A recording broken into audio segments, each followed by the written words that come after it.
இது தருணம் கண்டி துயின்றுணர்ந்தே எழுந்தவர்கள் போல். ஆன்மாவின் மூலம் ஒரு செயல்பாடு நிகழ வேண்டும். அந்த ஆன்ம செயல்பாடுதான் இந்த ஜீவத்தயவாகிய ஜீவகாருண்யம். அடுத்தது ஆன்மாவினுடைய விளக்கத்தை, அருட்பெருஞ்சோதி ஆண்டவரினுடைய அருளை அறிந்து கொள்வதற்கான சத்து விசாரம். இவை இரண்டும் சமநேர்கோட்டில் செல்ல வேண்டும். அருட்பெருஞ்சோதி அகவலிலே அருட்சிவ நெறிசார், அருட்பெரு நிலைவாழ், அருட்சிவபதியாம், அருட்பெரும் ஜோதி என்று 4 இடங்களிலும் 4 சீர்களிலும் அருளை முன்னிலைப்படுத்துவார். சித்தர் என்பது என்னன்னு கேட்டிங்கன்னா, அறிவார்ந்தவர்கள் சித்தர்கள். அருட்சித்தர் என்றால் அருட்பெரும் ஜோதி ஆண்டவர் தான் அருட்சித்தர். அவருடைய குழந்தை தான் நான். ஜீவகாருண்யத்தினுடைய முடிந்த முடிவாகிய சத்து விசாரத்தின் முடிந்த முடிவாகிய மரணமிலா பெருவாழ்வு என்ற அருள் வாழ்க்கையை வாழுகின்ற அறிவை அருட்பெரும் ஜோதி ஆண்டவர் தான் நமக்கு அருளுவார்.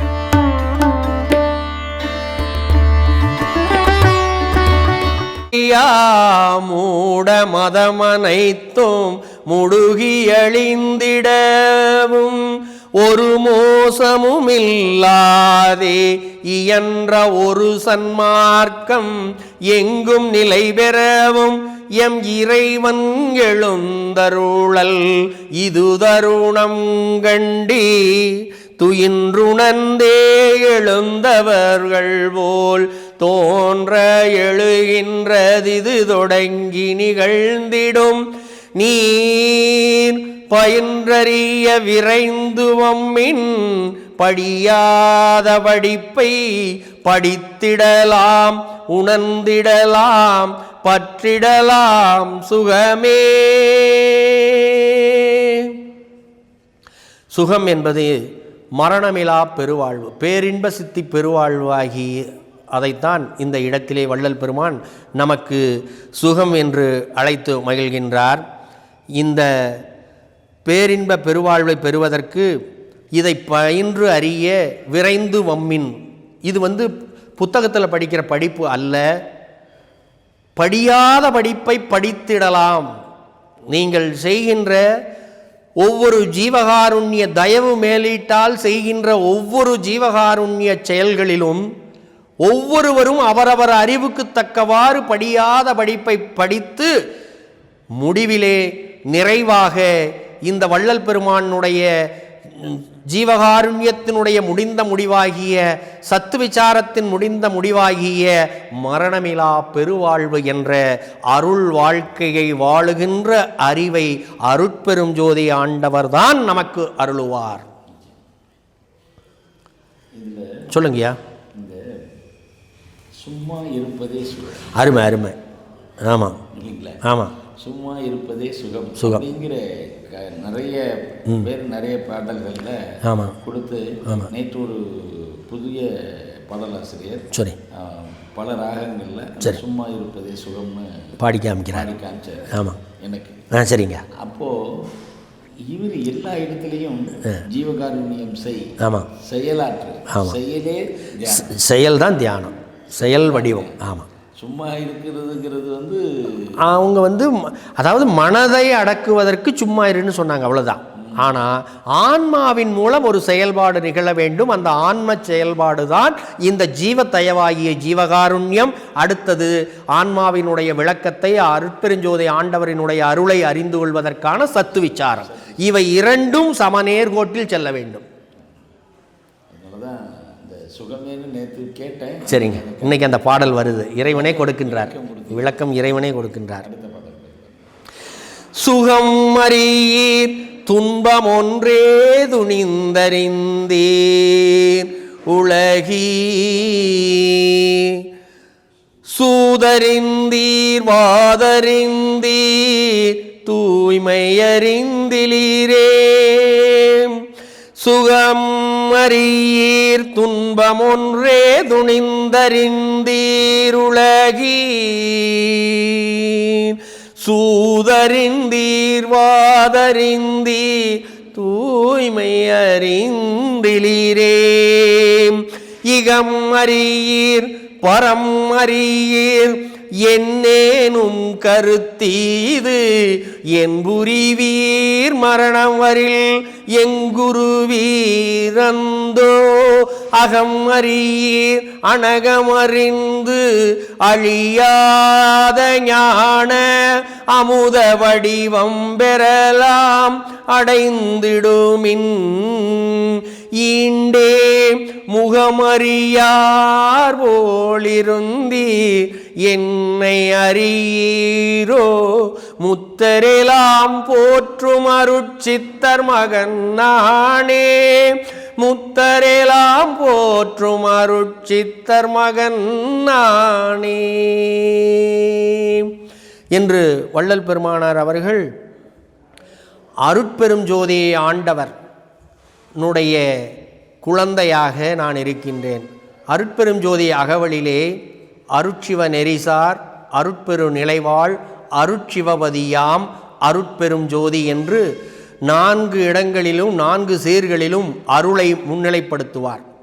இந்த புற உலகத்திலே இருக்கின்ற பக்தி மார்க்கத்திலே வழிபடுகின்ற சிவத்தன்மையிலே இருந்து அக வழிபாட்டிலே இருக்கக்கூடிய சமரச சுத்த சன்மார்க்க வழிபாட்டினுடைய வழிபாடு அருட்சிவமாக அருட்பெருநிலையிலே அருட்பெரும் ஜோதி வடிவமாக இருக்கின்ற இறைவனை நாம் காண வேண்டும் என்பதற்காகத்தான் சுகமறியீர் துன்பம் ஒன்றே துணிந்து அறிந்தீர் உலகீர் சூதறிந்தீர் வாது அறிந்தீர்.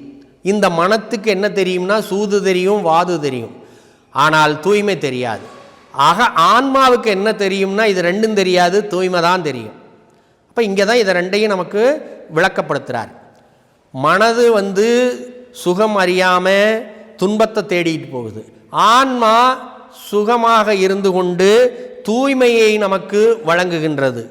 அந்த இகமறியீர், இந்த இக வாழ்க்கையும் நம்மளுக்கு வாழ தெரியல, பர வாழ்க்கை என்று சொல்லக்கூடிய அருள் வாழ்க்கையும் நமக்கு வாழ தெரியாமல் இருக்கிறோம். இதெல்லாம் மரணம் வரும்போது நீங்கள் எங்கே என்ன செய்ய போகிறீங்க? அதனால் மரணம் என்ற ஒன்று வராமல் வருவதற்கு முன்பாகவே தடுப்பு அணை கட்டுவது தான் அகமறியீர். நமக்கு உள்ளே தடுப்பு அணையாகத்தான் ஆன்மா இருந்து கொண்டிருக்கின்றது. அகம் என்பது ஆன்மா. அந்த ஆன்மாவை அறிவதன் மூலமாக அனகமறிந்து, அனகம் என்பது அருட்பெரும் ஜோதி ஆண்டவர் அகமாக இருக்கின்றார், அனகமாகவும் விரிந்து இருக்கின்றார்.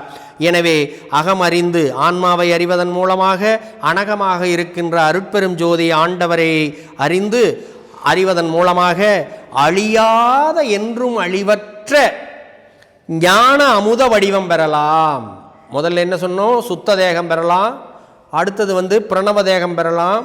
இப்போ அமுத வடிவாக அமுத ஞான வடிவமாக இருக்கக்கூடிய இந்த அருள் வடிவத்தையும் அமுத வடிவத்தையும் பெற முடியும். அது இந்த சமரச சுத்த சன்மார்க்க நெறியிலே உங்களால் பெற முடியும் என்று சொல்லுகின்ற பொழுது முகமறியார் போலிருந்தீர். என்னடா அந்த காலத்தில் வள்ளல் பெருமான் சமயத்தில் அதை வணங்கு இதை வணங்கு உருவ வழிபாட்டை வணங்குன்னு சொன்னார், இப்போ இதெல்லாம் வேண்டாம் அருட்பெருஞ்சோதி ஆண்டவர் வணங்குன்னு சொல்கிறாரே, இது என்னடா அப்படின்னு முகம் சுளிக்கிறீங்க. அப்படியெல்லாம் முகம் சுளிக்காதீங்க. என்னை அறியீரோ முத்தரெல்லாம் போற்றுகின்ற அருட்சித்தர் மகன் நானே.